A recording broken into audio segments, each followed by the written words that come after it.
بسم الله الرحمن الرحيم والصلاة والسلام على المبعوث رحمة للعالمين الحمد لله الحمد لله الحمد لله رب العالمين. In this discussion we're going to be talking about the ahkam, the rulings of Salatul Eidain, and particularly it's Salatul Eid. Salatul Eid, especially Eid al-Adha, is sunnatun mu'akkada. What do we mean by sunnah mu'akkada? Sunnah mu'akkada means an emphatic sunnah. It means it's a sunnah that you cannot just leave out and not do for just no reason. This sunnah is emphatic, like we said, and the Prophet ﷺ really encouraged us to do it. It only becomes mustahabba, which is supererogatory for those people who Jummah is not compulsory. And in the case of someone who missed the salah with the imam, he wasn't able to make the salah of Eid with the imam, it is mustahab for him to repeat it on his own. How do we make Salatul Eid? Salatul Eid is just rak'atan. It's just two rak'ah. Two rak'ah that will be read out aloud. The Fatiha is read aloud and the surah is read aloud. Before this, there is no adhan and no iqama for the salah. Nobody's going to say Allahu Akbar. We will make adhan, nothing like that. And the khutbah comes after the salah, which is opposite of what we have in Salatul Jummah. Salatul Jummah, the khutbah first, then after that is the salah. When Salatul Eidain, the two Eids, it is the salah first, followed by the khutbah. Because this sunnah is sunnatul mu'akkada, we'll only be talking about the mustahabbat. Mustahabbat means the supererogatory, encouraged part of Eid al-Adha Salah. Number one, before that day is ihya'u laylatiha bil ibadah. Don't neglect and say, oh, tomorrow is Eid or today is Eid. Play away the night. The night is a night that most people do not pay attention to. Number two, al-iqtisalu, taking your ritual bath. Taking your ritual bath, the timing, it starts from the night, the last part of the night, the last sixth part of the night till the morning of the day of Eid. Preferably from after Salat al-Fajr, so that after taking the shower, the ritual, like in the Sharia way, you wear your clothes and you get ready. The ulama say we don't want it too much of a space, al-fasl, bayn al-ghusl, between the washing, the cleansing that you do, and you're moving out to Salatul Eid. Number three, at-tatayyubu, using nice fragrance, especially for men. For women, it is discouraged to wear perfume, and it can even get to the position of haramu to wear perfume outside the house is what we mean. Yeah, if a woman wears a very light perfume that just for her to smell good and not to attract men to herself, and she is in a safe distance where someone just like someone who's in a walking distance or a talking distance with her will not even perceive the attractive part of the fragrance that she wears, then la ba'sa biha. Because why are we saying this? Today, some of the body cream that women wear, yeah, they're perfumed, not even the strong perfume that we're saying. So in that regard, it's still okay. But if it leads to men paying attention to her, like, wow, what was that? Then it becomes haram completely for her to wear the perfume. And that's what the hadith of the Prophet ﷺ was pointing at.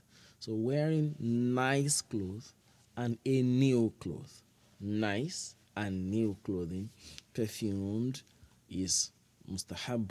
Even if the person is a woman who is in a haid or nifas, or a woman who is not praying, she should still, and she wants to go to Eid, like the Prophet ﷺ encouraged, let her dress nicely, inshallah, and in the Islamic way. Number four, if you can walk, trek with your feet to the Eid ground, is okay, it's very encouraged. But if it's a long distance and you can't even make it, you're going to get worn out, then it's not necessary.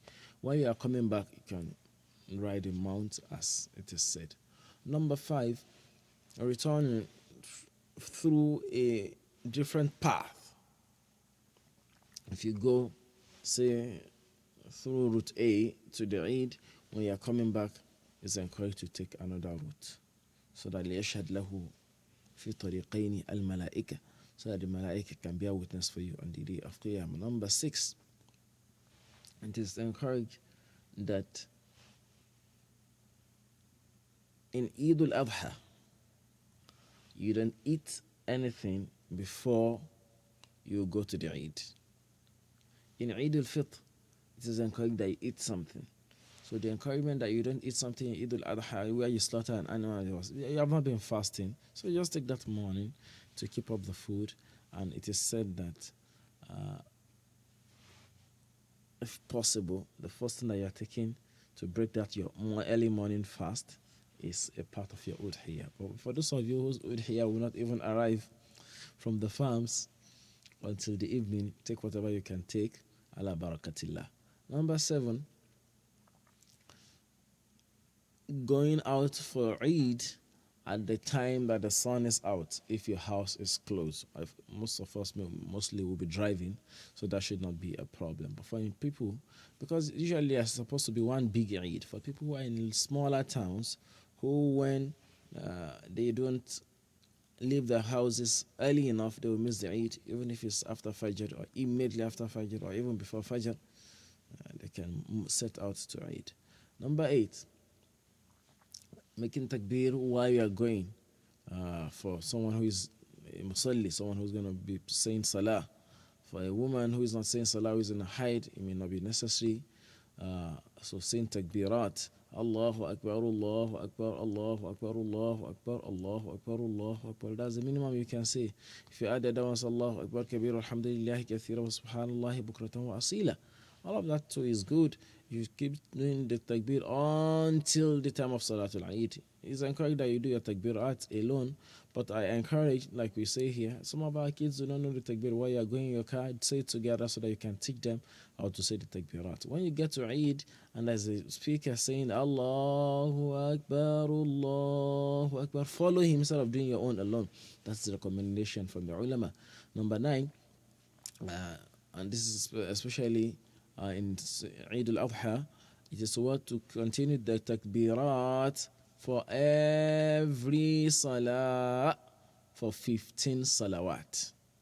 Right from Salatul Zuhr of the day of Eid till, if you count like that, you make 15 salawat till the Fajr of the third. If you count third or fourth, just count 15 salawat like that. In the fourth day, if you say it in another way, Allahu Akbar, Allahu Akbar, Allahu Akbar 3 times is the minimum. And if you can add La ilaha illallah wallahu akbar walillahil hamd for each shout, it's okay in that way. Number 10, making sure that the salah you're making is in the outskirts, in the open ground. Yeah, these days it may be difficult in some part of the world where the Muslims do not even have access to the open ground. Don't say, oh, in Saudi Arabia that's what they do. Yeah, even some of the scholars in Saudi Arabia, they're saying, oh, that's not the most appropriate. But the most of the ulama give an excuse that the Haramain is there. But for other places, if you have opportunity, let it be outdoor in the outskirts of the city or somewhere which is open ground, which is known as the Eid ground. That's why the ulama will say there's a difference between a musalla and a masjid. It's not a masjid. And in that case, that is why when you get to the Eid ground, if it's a musalla, you are not required to make tahiyyatul masjid, because that place is not a masjid. It may be a different case if you are making your salah in a masjid, then when you get there, you are required to make tahiyyatul masjid. Not like there's any nafila before the nafila of Eid, but just tahiyyatul masjid. So it's good that we separate between this. So making nafila in the musalla is makruhu. It's heavily discouraged. Number 13 is القراءة في ركعة الأولى بعد الفاتحة بمثل سورة العلى والغاشية. Reading in the first rak'ah of your Salat al-Eid. Well, anyway, if you are following the Imam, you just follow the recitation of the Imam. But if you happen to be the one leading, or if you miss the Salah and you are paying it back, the way we say, you read surah like Surah Al-Ala, Sabbih Isma Rabbika Al-Ala, or Hal Ataka Hadith Al-Ghashiyah in the first rak'ah. In the second rak'ah, read Surah Al-Shams and Surah Al-Layl, because that's what Prophet Sallallahu Alaihi Wasallam read in his salah. Number 14, which I want you to pay attention to, is how do you make up for Salatul Eid when you miss it. Please pay attention, pay attention, pay attention. ما فاتته صلاة العيد مع الإمام. If you join the Imam, for example, you go to the Musalla, the Imam was already on the khutbah. What do? You sit down and listen to the khutbah. When you finish the khutbah, and when the Imam finishes the khutbah, you stand up and you do your 2 rak'ah. And you can do that up until the time of Salatul Zuhur. It is better to bring your Salatul Eid that you miss alone instead of making another Jama'ah. How do you make it? The first takbirat, Allahu Akbar, you're raising your hand with the takbiratul ihram. Then after that you make 6 takbirat. 6 takbirat without needing to raise your hand according to the Maliki school. This is very important. If you are praying and you say that, the masjid where I'm praying in my salah, I think the Imam is doing different. It is compulsory upon you to follow that Imam. Don't say, this is how I learn how to make my salah. All the schools of thought agree upon this fact. So, but if you are making your salah alone or you are the one leading, what do? 6 takbirat after the takbirat al-ihram, making 7 in the first rak'ah. And in the second rak'ah, you make 5 takbirat after the takbirat al-intiqal. From your sujood, Allahu Akbar. After that one that you made to stand up, you're making 5 takbirat. You're doing takbirat, 5 other takbirat. So in all, in the first rak'ah is 7, and in the second rak'ah it is 8. It's 6, 7 and 6. Just 1 is the difference between that.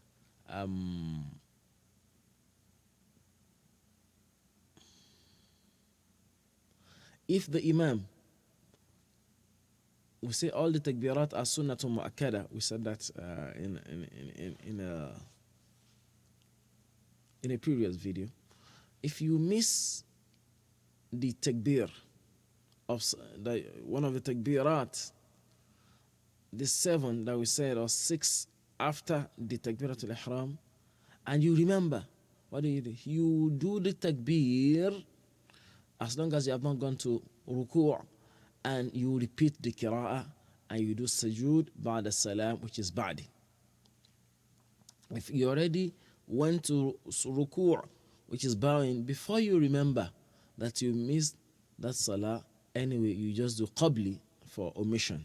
The one that means after the first tashahud, you sit down without saying your taslim, you do takbir, do the first prostration, takbir, you sit down, takbir, back to the second prostration, takbir, you sit down, do your tashahud without dua, without salah ala nabi, and say salam. That is qabli. Even if it's just one takbirat, one takbir that you miss or more, is the same ruling. But if it's someone following the Imam who missed the takbir, يحمله عنه الإمام, the Imam has sufficed for that. Whoever missed the Imam while the Imam was on the first rak'ah and he had done the takbir, if he's not afraid of missing the ruku, he should do his takbirat, Allahu Akbar, Allahu Akbar, Allahu Akbar, to the end, before he joins the Imam wherever he is. If he's afraid that he's going to miss it, we'll talk about that later. In the second rak'ah, if he missed the second rak'ah, if he meets the Imam in the second rak'ah, then at that point, he would do the same. Then when he's bringing back the first rak'ah that he missed, he will do it properly.